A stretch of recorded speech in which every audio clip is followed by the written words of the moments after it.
What was your initial reaction when Jon Favreau first approached you about the project? I first heard from Jon Favreau, someone I've always admired, in a Zoom where he asked me if I'd ever seen the show, The Mandalorian. Of course, I hadn't. He explained a little bit that they were making a movie out of it.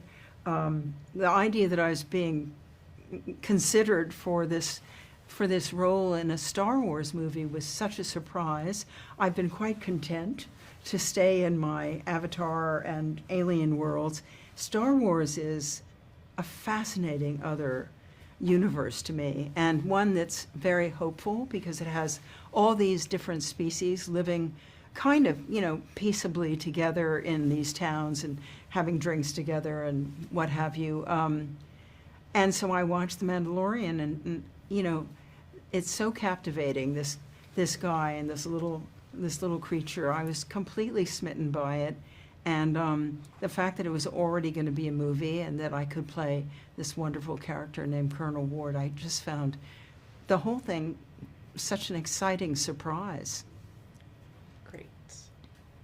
Tell us about your character, Colonel Ward. Colonel Ward was a member of the rebellion. She's the same generation as Princess Leia, and I think they fought together. And Ward is a pilot. She flies an X-Wing, which is very cool that I got to do.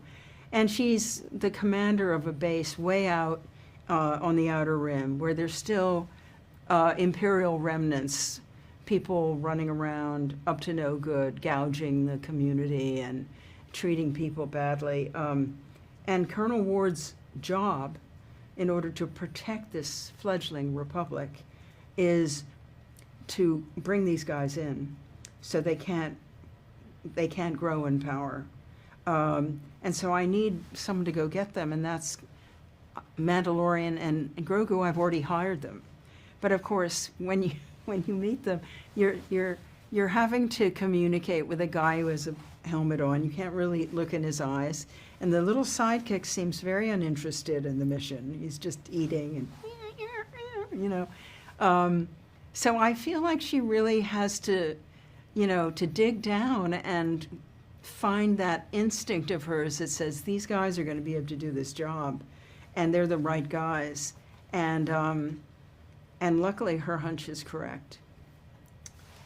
You've been a part of several phenomenally successful film franchises in the past. What was the most exciting thing about joining the Star Wars universe?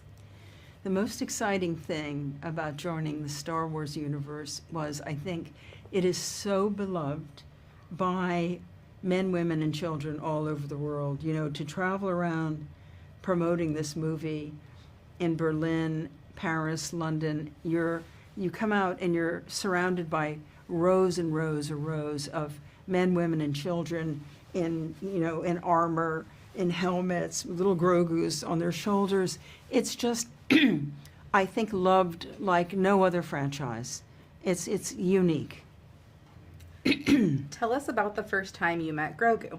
I met Grogu at my costume fitting. I had a costume fitting a couple months before we did, I was in the movie, and I kind of mentioned when I got to the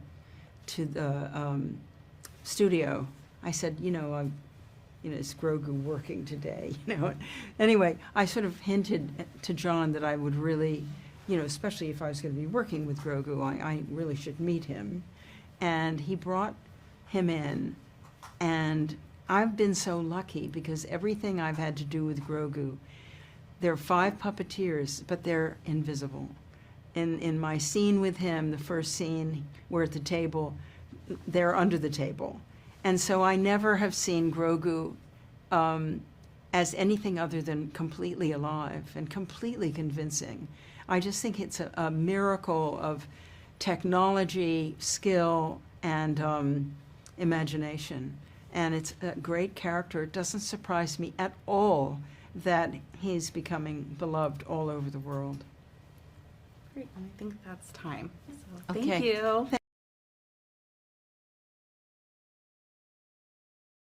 Bounty on that imp. Well, let's call it an advance on the next mission.